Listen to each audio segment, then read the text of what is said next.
வியூகங்களுக்கெல்லாம் வித்திட்டதே விஜயோட நடவடிக்கை, தாவாக்காவுடைய நடவடிக்கை. இன்னைக்கு தமிழ்நாட்டை நீண்ட காலம் ஆண்ட ஒரு கட்சியை பத்தி பேசாம இருந்தா இந்த விமர்சனங்கள், இந்த யூகங்கள், இந்த கருத்துக்களுக்கெல்லாம் இயல்பா வாய்ப்பு வரும் தானே. அதுக்கு வித்திட்டதே விஜயோடைய பேச்சும் நடவடிக்கையும் தானேங்கிறார் திரு ரமேஷ். கூட்டணிக்கு வேட்டு வைத்தது வெற்றி கழகம்.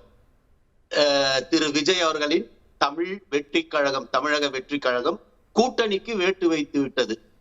என்னன்னா ஒண்ணுதான் சார். நல்லதா சொல்றீங்களா, குத்தமா சொல்றீங்களா? அப்படியே வர ஃப்ளோவா வர. வேகா நம்ம எல்லாம் பேசிட்டு இருந்தோம், நானும் கூட சொல்லிட்டு இருந்தேன். வேகா நம்ம பேசிட்டு இருந்தோம், ஆனா தாவேகா வேறையா இருக்கு.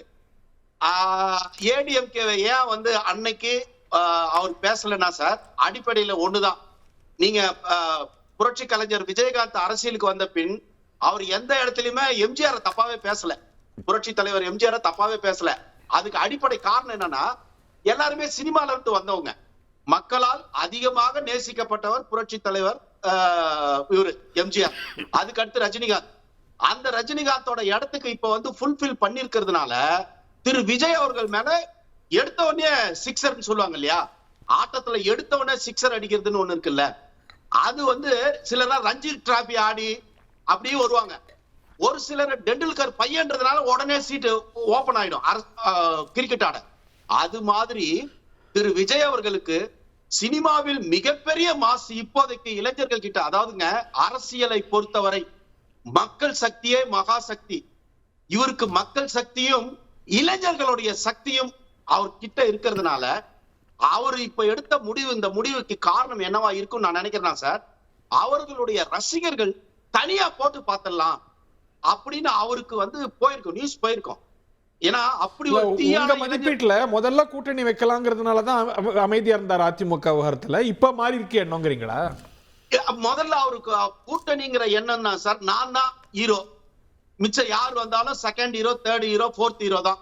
ஏன்னா அவரே சினிமாலேயே பாத்தீங்கன்னா சார், ஒரே ஒரு படத்துலதான் அஜித் கூட நடிச்சாரு. மிச்சப்படி விஜயகாந்த் சார் கூட அது வேற மாதிரி. அது மிச்சப்படி அவரு பீக்ல வந்ததுல இருந்தே சோலோ ஹீரோ தான் அவரு. அதனால அவருடைய அரசியல் டபுள் ஹீரோ சப்ஜெக்ட் ஒத்து வராதுங்கிறீங்க. ஆனால் அரசியல் என்பது வேறு, சினிமா என்பது வேறு. என்னை பொறுத்தவரை பவன் கல்யாண் என்பவர் எனக்கு ரோல் மாடலா இருந்ததுனாலதான் நான் பல இடங்கள்ல நான் சொன்னது என்னன்னா, ஒரு கூட்டணியில பின் அவருடைய அதுக்கு இன்னொன்னு சார், அடிப்படையில் இன்னொன்னு சார், ஷார்ட் டைம் 1.5 வருஷத்துக்குள்ள ஒரு கட்சியை ரெடி பண்ணி நீங்க தனியா நின்னு நாளையில இருந்து அவர் வேட்டியை மடிச்சு கட்டிட்டு இறங்கணும் முடியுமா? டைம் இருக்கா? எல்லா ரசிகர்களா இருக்காங்க, கொஞ்சம் பேர் தொண்டர் மனோநிலை, அரசியல் மனோநிலை ஒரு 20 ல இருந்து 30% இருந்தா பெரிய விஷயம். மிச்சம் எல்லாமே ரசிகர்கள். அவர்களை நீங்க தொண்டர்களா மாத்தி தமிழ்நாடு நீங்க தொண்டர்களை ரெடி பண்றதுன்றது சாதாரண வேலை இல்ல சார். இப்ப எம்ஜிஆருக்கு எப்படின்னா சார் 72ல இருந்து அவர் இப்ப அதிமுகவோட கூட்டணி இல்ல அப்படிங்கிற மாதிரி பொருள் படம் வந்திருக்கக்கூடிய நிலைப்பாடு சரிங்கிறீங்களா தப்புங்கிறீங்களா? நான் அவரை ஃபாலோ பண்றதுனால அவர்கள் எடுத்துக்கிட்ட முடிவை நம்ம வரவேற்கணும். அவர் என்ன முடிவு எடுத்தாலும் நம்ம அவரை ஃபாலோ பண்ணி பேசுறதுனால அது நம்ம அந்த முடிவை நான் தப்புன்னு சொல்ல மாட்டேன். இதனோட பயனாளி யார் சார்?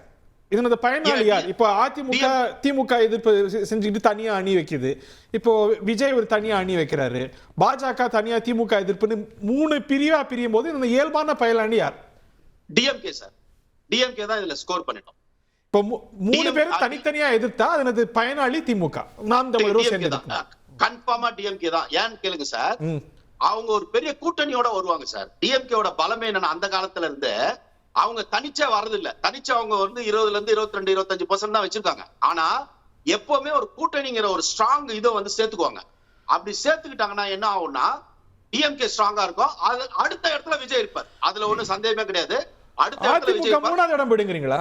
ஆனா அதிமுக 3வது இடம் கன்ஃபார்ம். மாற்றுக்கிறது. அதனாலதான் 2 குண்டு போட்டிருக்கீங்க, 2த்துக்கும் பதில் வாங்கிட்டு வரேன். அவர் சொல்ற ஒரு விஷயம் லாஜிக்கலா படலையா? திமுக எதிர்ப்ப நீங்க தனியா செஞ்சு, விஜய் தனியா செஞ்சு, பாஜக தனியா செஞ்சு, சீமான் தனியா செஞ்சா இயல்பான பயலானி திமுக. இதை நம்ம பல தேர்தல்களை பார்த்திருக்கோம். இன்னொன்னு இப்படி நின்னா 2வது இடம் விஜய்ங்கிறார். இல்ல இப்போ எப்பவுமே நீங்க மக்கள் நல கூட்டணி கூட ஒரு கூட்டணி உருவாச்சு. அது யாருக்கு சாதகமா இருந்தா ஆளுங்கட்சிக்கு. ஆனால் அன்னைக்கு ஆளுங்கட்சின்னு நாங்க தனியா நின்னோம். இன்னைக்கு திமுக தனியா நிக்குதான்றது, நிக்குமா நிக்கிறதான்னு இருக்கிறதான்றது ஒண்ணு. தனியா இருந்தே நீங்க ஜெயிச்சீங்கன்னா கூட்டணியில இருக்கிற ஆளுங்கட்சி இன்னும் கூடுதலா இல்ல அன்னைக்கு ஜெயிக்க மாட்டாங்க. ஏன்னா திமுக கூட்டணியை பொறுத்த வரைக்கும் கூட்டணி கட்சிகளை பொறுத்து அவங்களுக்கு பலம் கிடையாது. போன முறை அவர்கள் வெற்றி பெற்றது ஆளுங்கட்சிக்கும், அதாவது அதிமுகன்ற எதிர்கட்சிக்கும் வித்தியாசம் 3% தான். 2 லட்சம் ஓட்டுக்குள்ள தான் வித்தியாசமே பாத்தீங்கன்னா மொத்தமே. ஆனா அவங்களுக்கு ஓட்டு எதுனா மைனாரிட்டி ஓட்டுகளும் அரசு ஊழியர் ஓட்டுகளும் மொத்தமாக பெறப்பட்டதுதான் திமுகவின் வெற்றிக்கு காரணம். ஆனால் இந்த முறை மைனாரிட்டி, அதாவது பாசிச பாஜகன்னு சொல்ற நீங்க என்ன பாயாசமா அப்படின்னு கேட்கக்கூடிய விஜய் அப்படி தனித்து நின்றாலுமே கூட ஒரு பேச்சுக்கு அத கூட்டணிகள் பத்தி இன்னும் நமக்கு தெரியாது. அப்ப மைனாரிட்டி ஓட்டுகள் போன முறை நாங்க பாஜக கூட்டணியில் இருந்தோம், இந்த முறை கூட்டணி கிடையாது. மைனாரிட்டி ஓட்டுகள் எங்களுக்கு இந்த முறை மொத்தமாக விழும். அதே போல அரசு ஊழியர்கள் என்ன சொல்றாங்க, ஜாக்டோ ஜியோ, ஆசிரியர் கூட்டமைப்பு, அந்த எல்லாமே இருங்க, அவங்க ஒரு 17 லட்சம் ஓட்டுகள், அவங்க ஒரு 1+1 அவங்க குடும்ப ஓட்டு எடுத்தா கூட 30 லட்சம் ஓட்டுகள் போன முறை திமுக கூட்டணிக்கு வேண்டது. இந்த முறை அவர்கள் உங்களை எதிர்க்கட்சி தலைவராக்க நாங்கள் தயாராக இருக்கிறோம்னு சொல்லிட்டு இருக்காங்க. இதுதான் போன முறை திமுக வெற்றிக்கு காரணம். இது அத்தனையும் இன்றைக்கு பிரதான எதிர்க்கட்சியாக இருக்கக்கூடிய சாதிக்கக்கூடிய அனைவருக்கும் இதற்கு முன்னாடியே செய்து இப்போதும் செய்ய போகிற இந்த அதிமுக கூட்டணிக்கு தான் நிச்சயமாக விழும். திமுகவின் தோல்வி உறுதி, அதிமுகவின் வெற்றி நிச்சயம், எத்தனை அணிகள் இருந்தாலும். ரொம்ப சுருக்கமா திரு காரை செல்வராஜ் விரிவா போனோம். இல்லை, நான் அவருடைய பிரவீன்காந்த் நம்பர் அவருடைய கருத்திலிருந்து மாறுபடுறேன். அதிமுக தான் 2வது இடத்துல இருக்கும். திராவிட முன்னேற்ற கழக கூட்டணி மிக வலிமையாக இருக்கிறது. இந்த 5 முனை போட்டி காரணமாக திராவிட முன்னேற்ற கழக கூட்டணி தான் முதலிடத்தில் இருக்கும். இன்றைய அரசியல் சூழல் தொடர்ந்தால் அதிமுகவை பொறுத்தவரை நம்ம சகோதரி அவர்கள் போன அசெம்பிளி எலெக்ஷன்லேருந்து நேர ஜம்ப் பண்ணி இப்போ வந்துட்டாங்க. நடுவுல நாடாளுமன்ற தேர்தல் ஒண்ணு நடந்தது.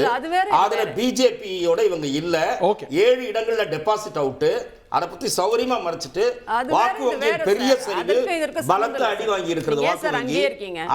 அதை சுத்தமாக மறைத்து விட்டு அதிமுகவின் வாக்கு வங்கி அதல பாதாளத்துக்கு போயிருக்கிறத பாஜக நின்னவங்க யாரு, இவங்க சொல்ற அதே வாக்கு வங்கி இருந்தா கூட அத்தனையும் ஸ்டார் வேட்பாளர்கள் ஒவ்வொரு கட்சியில இருந்து கொண்டு வந்து பிரிச்சு தூக்கணும், தலைவர்களை நிக்க வச்சுட்டீங்க.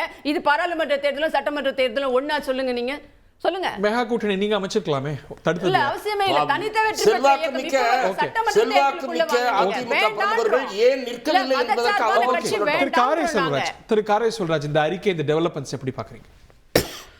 ஒரு பெரிய அதிர்ச்சி அளிக்கக்கூடிய அறிக்கையா நான் பார்க்கல. ஏன்னா அதிமுகவை விமர்சனம் ஏன் பண்ணலை, கொள்கை எதிரி என்று சொன்னால் பாஜகவை ஏன் எதிர்த்து ரொம்ப கனமாக களமாடலை அப்படின்னு சொன்னால் அதற்கு ஒரே காரணம், பல்லு புடுங்கின பாம்பை போய் எதுக்கு போய் சீண்டிக்கிட்டே இருக்கணும். தேர்தல் நேரத்தில் கூட்டணி அமைகிற பொழுது அந்த நேரத்தில் யாரை எதிர்த்து வலுவாக நம்ம அரசியல் செய்ய முடியுமோ செய்யலாம். ஆனால் இப்பொழுதுக்கு தேர்தல் களத்தில் நிற்கணும், அரசியல் பண்ணணும், துவக்க நிலை அரசியல் பண்ணணும்னா ஆளுங்கட்சிக்கு எதிரான நிலைப்பாட்டை எடுத்து தான் நம்ம வேகமாக போகணுங்கிறது தான் விஜய் அவர்களுடைய முடிவு மாதிரி தான் ஆரம்பம். நல்ல யுக்தியாக பார்க்குறீங்க? நல்ல யுக்தியாக பார்க்குறீங்க? நிச்சயமாக விமர்சனங்கள் வச்சுல பயனாளி யார் அது யார் அப்படிங்கிற சூழ்நிலையிலே இன்றைக்கி திமுக கூட்டணி இல்லை. கூட்டணியை பற்றி பேசக்கூடிய இடத்தில் திமுக கூட்டணியில் இருக்கிற கட்சிகள் இல்லை. நம்ம துக்ளக் ரமேஷ் அண்ணன் சொன்ன மாதிரி ஏற்கனவே கூட்டணி இன்டாக்டாக இருக்குது. இடையிலே ஒரு விடுதலை சிறுத்தைகள் தங்களுடைய துவக்க கால கட்சியினுடைய அதிகாரத்தில் பங்கு என்கிற முழக்கத்தை வைக்கிற பொழுது கூட்டணியிலிருந்து விலகி விடுவார்கள் என்று சொன்னார்கள். நேற்றைக்கு கூட அறிக்கை கொடுத்துட்டாரு, கூட்டணியை தேட வேண்டிய அவசியம் இல்லை, நாங்கள் ஏற்கனவே திமுக கூட்டணியில் இருக்கிறோம், தொடர்வோம் என்று சொல்லிட்டாங்க. மற்ற கட்சிகள் எந்த கட்சிகளும் அந்த சின்ன பிரச்சனைகளுக்கு கூட இடமளிக்காமல் திமுகவோடு இணைந்திருக்கிறது. அதனால கூட்டணிங்கிற பிரச்சனையோ ஹைபோதெட்டிக்கலி ஸ்பீக்கிங் சார், இப்போ அதிமுக விஜய் மற்ற கட்சிகள்லாம் ஒருவேளை சேர்ந்தா அது திமுக கூட்டணிக்கு சவாலா நீங்க பார்க்க? சவாலா இல்லை. எந்த கூட்டணி இவங்க எப்படி கூட்டணி அமைஞ்சாலும் திமுக கூட்டணிக்கு இந்த முறை சவால் இல்லை. ஒன்று என்னன்னு கேட்டீங்கன்னா, களத்திலே இணைந்து எங்களுக்கு யாரும் சவால் இல்லைங்கிறது எல்லா கட்சியும் இல்லை அது காரணம் இருக்கு. நான் சொல்றதுக்கான காரணம் இருக்கு. எந்த கூட்டணி இங்கே அமைந்தாலும் திமுக அணிக்கு எதிராக எந்த கூட்டணி யார் அமைந்தாலும் 2 நிலைகளில் இருந்து திமுக கூட்டணி வெகுண்டு எழும் என்று சொல்வதற்கு 2 காரணங்கள்.